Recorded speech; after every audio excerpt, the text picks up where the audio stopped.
नमस्कार दोस्तों। आपको पता है कि रेलवे एनटीपीसी का एग्ज़ाम बहुत जल्दी स्टार्ट होने वाला है और ग्रुप डी का नोटिफिकेशन बहुत जल्दी जारी होने वाला है।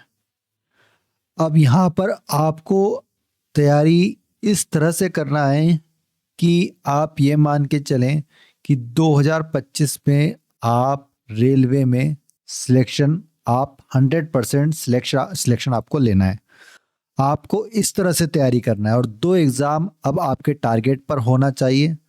इसी कड़ी में आज मैं आपके लिए टॉप 40 जीके के एमसीक्यू लेकर आया हूँ। ऐसे प्रश्न लेकर आया हूँ दोस्तों, जिस तरह के क्वेश्चन रेलवे की एग्ज़ाम में 2025 में पूछे जा सकते हैं। देखिए, बहुत छोटा सा वीडियो होगा ये, लगभग 15 मिनट का ये वीडियो होगा और आपको ये देखना है कि 40 में से आपको कितने क्वेश्चंस के आंसर पता है। अगर आपको 30 से 35 के बीच में क्वेश्चंस के आंसर पता है तो ये मान के चलिए कि आपकी तैयारी बहुत अच्छी चल रही है और एनटीपीसी का आप सीबीटी 1 आसानी से क्वालिफाई कर सकते हैं। जो सीबीटी 1 होगा वो आसानी से क्वालिफाई कर सकते हैं। रही बात ग्रुप डी की, तो ग्रुप डी के लिए भी आपकी तैयारी बहुत अच्छी चल रही है। जब आप एनटीपीसी में 30 से 35 नंबर ला सकते हैं, ला सकते हैं, तो समझ के चलिए कि ग्रुप डी का लेवल थोड़ा सा उससे कम होता है। तो यहाँ पर ये आपके लिए बहुत ध्यान में रखने वाली चीज़ है। तो आज मैं आपके लिए 40 प्रश्न बताने वाला हूँ। जो भी नए बच्चे जुड़े हैं मैं उनको बता दूं, ये नियम है कि आपको हर क्वेश्चन का आंसर कमेंट बॉक्स में देना है। जो भी बच्चे एनटीपीसी और ग्रुप डी की तैयारी कर रहे हैं, बहुत ही इंपॉर्टेंट ये वीडियो और बहुत ही डेली आपके लिए बहुत ही इंपॉर्टेंट क्वेश्चंस मैं कवर करवाता हूं। तो चलिए बिना टाइम वेस्ट किए आज का हमारा वीडियो स्टार्ट करते हैं। सबसे पहला प्रश्न बताएंगे, विदेश में प्रथम स्वतंत्र भारतीय सरकार किसने स्थापित की थी? बताएंगे दोस्तों।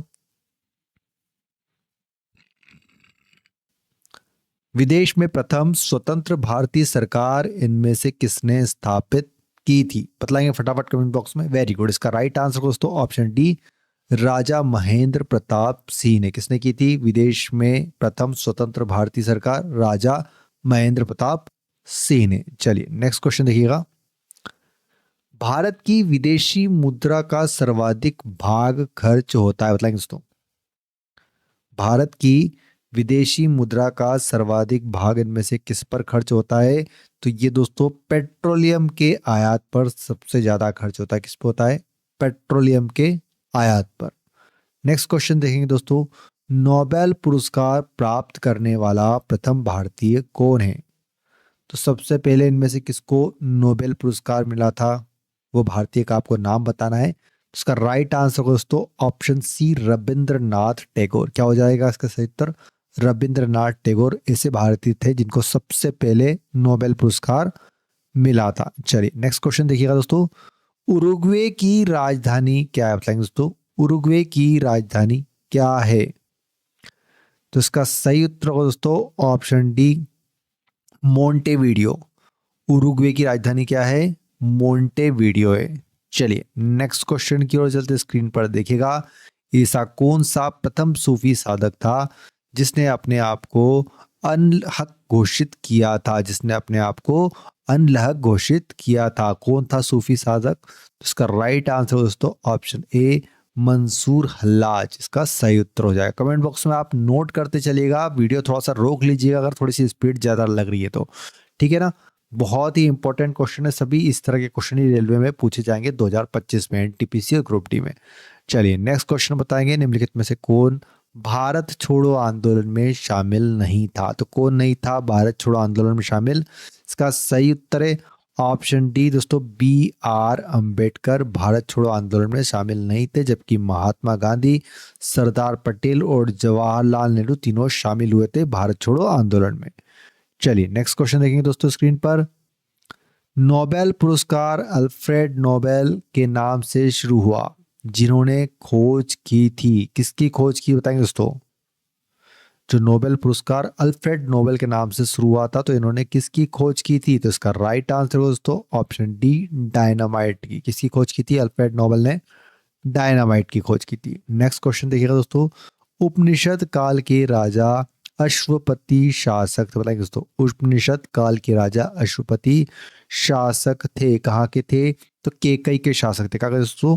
केकई के शासक थे ये। चलिए नेक्स्ट क्वेश्चन देखिएगा स्क्रीन पर, प्रकाश संश्लेषण में पौधे कौन सी गैस का अवशोषण करते हैं? प्रकाश संश्लेषण में पौधे में से कौन सी गैस का अवशोषण करते हैं, मतलब लेते हैं? तो इसका राइट आंसर दोस्तों option A, carbon dioxide gas ग्रहण करते हैं।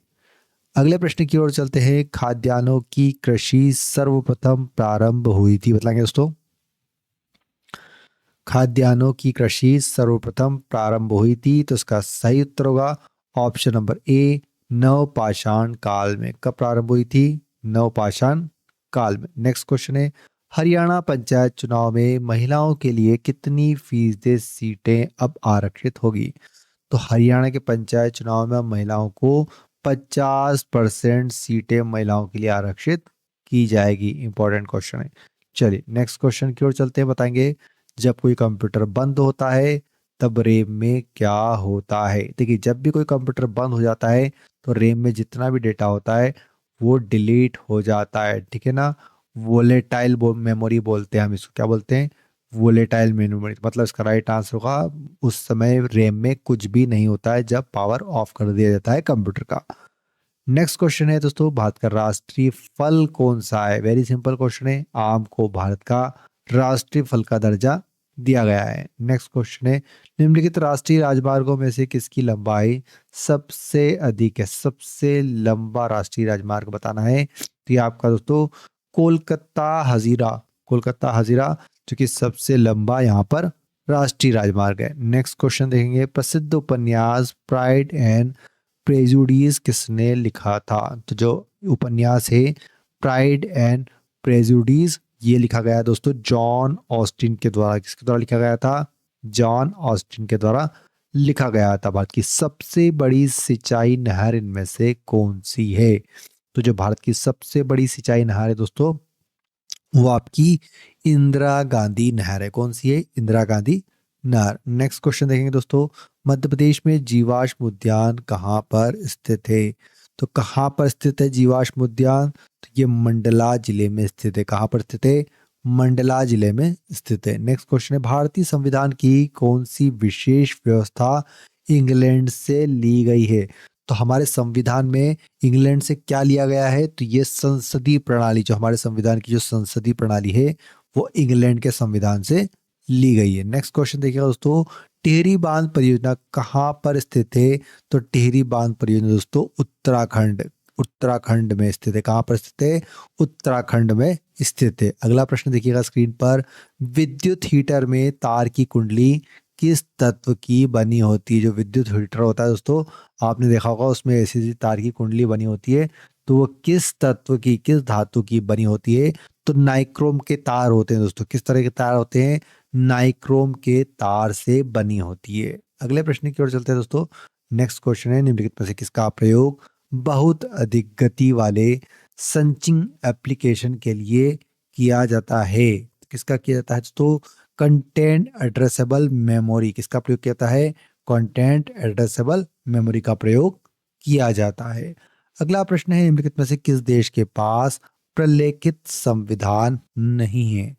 इनमें से किस देश के पास प्रलेखित संविधान नहीं है? तो देखिए, भारत, पाकिस्तान, अमेरिका का तो संविधान प्रलेखित है, मतलब लिखा हुआ है, लेकिन ब्रिटेन के पास नहीं है। तो ऑप्शन डी इसका सही उत्तर हो जाएगा। चलिए अगले प्रश्न की ओर चलते हैं दोस्तों। देखिएगा, अंतरराष्ट्रीय हॉकी मैच कितने समय का होता है?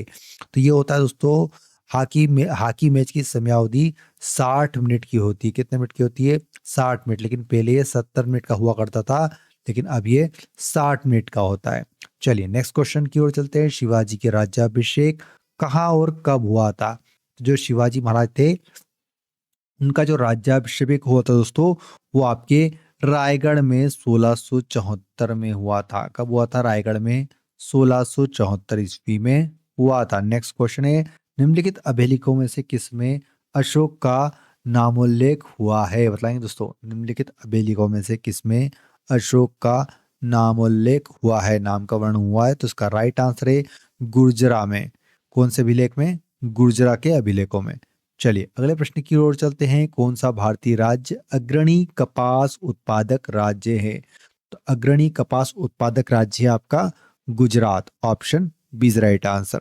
नेक्स्ट क्वेश्चन है दोस्तों, लोक जनशक्ति पार्टी एलजेपी ने किसे अपना नया राष्ट्रीय अध्यक्ष चुना है? तो एलजेपी ने किसे अपना नया राष्ट्रीय अध्यक्ष चुना है? तो ये आपके चिराग पासवान इसका सही उत्तर हो जाएगा। क्या हो जाएगा? चिराग पासवान। अगला प्रश्न है, अश्वगंधा तथा अफीम के पौधे के किन किन भागों से औषधीय महत्व के पदार्थ प्राप्त किए जाते हैं? तो किससे प्राप्त किए जाते हैं? मूल तथा कच्चे फलों का दूध। अश्वगंधा तथा अफीम के पौधों के किन किन भागों से औषधीय महत्व के पदार्थ प्राप्त किए जाते हैं? तो मूल तथा कच्चे फलों का दूध से। Option D is right answer. मानव सूचकांक किसने बनाया था? तो मानव सूचकांक दिया था दोस्तों आपके यूएनडीपी के द्वारा, United Nation development programme, UNDP. चलिए, एडोल्फ हिटलर के लिए शामी विरोधी नीति का अर्थ क्या था? एडोल्फ हिटलर के लिए शामी विरोधी नीति का अर्थ क्या था? इसका सही उत्तर है दोस्तों यहूदी विरोधी नीति। क्या था इसका मतलब? यहूदी विरोधी नीति। नेक्स्ट क्वेश्चन है, भारत का प्राचीनतम विशाल उद्योग कौन सा है? तो प्राचीनतम विशाल उद्योग है दोस्तों सूती कपड़ा उद्योग। भारत का सबसे प्राचीनतम विशाल उद्योग है। नेक्स्ट क्वेश्चन है, निम्नलिखित में से कौन सा एक वित्तीय आग्नेय शेल का उदाहरण है? वित्तीय आग्नेय शेल का उदाहरण इनमें से कौन सा है? तो ये आपका ग्रेनाइट। ग्रेनाइट यहाँ पर वित्तीय आग्नेय शेल का उदाहरण है। अगला प्रश्न है, किसी कक्षा से अलग उपग्रह का छोटा सा हिस्सा अलग होता है तो क्या होता है? जब किसी कक्षा से अलग उपग्रह का छोटा सा हिस्सा अलग होता है तो वह अंतरिक्ष में घूमता रहेगा। ठीक है ना, एक चक्कर लगाता रहेगा वह अंतरिक्ष में। नेक्स्ट क्वेश्चन है, कमाल अतातुर्क किस देश के आधुनिक निर्माता व संस्थापक है? कमाल अतातुर्क इनमें से किस देश के आधुनिक निर्माता व संस्थापक है? तो ये आपके तुर्की के दोस्तों, किसके हैं? तुर्की देश के। नेक्स्ट क्वेश्चन देखिएगा स्क्रीन पर, झारखंड उच्च न्यायालय की स्थापना कहाँ की गई थी? तो ये आपके रांची में की गई थी। झारखंड उच्च न्यायालय की स्थापना रांची में की गई थी। अगले प्रश्न की ओर चलते हैं।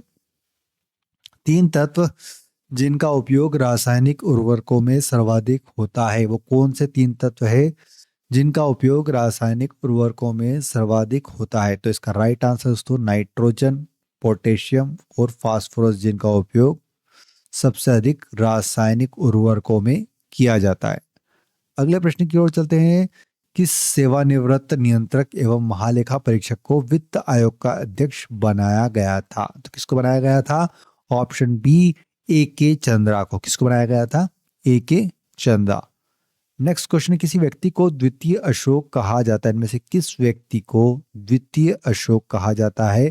तो हर्षवर्धन को हम द्वितीय अशोक के नाम से भी जानते हैं।